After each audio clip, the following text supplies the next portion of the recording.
Hi guys, welcome to my YouTube channel Magical Art with Ananya. Today we'll learn the simplest step to draw a star. Okay, let's quickly start with the first step. The first step is drawing an inverted V. The V we write, just see it looks just like an inverted V. This is step number 1. Now, step number 2 is easier.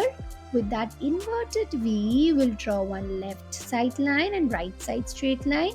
Then draw again two lines downwards. See, it looks like three V's.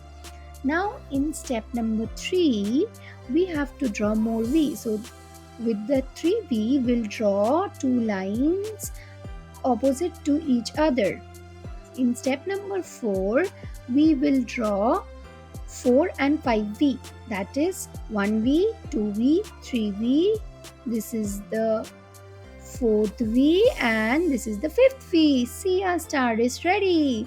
So in step number 5, we'll draw a complete star and let's add a happy face, and let's quick see the next step where we have colored the star.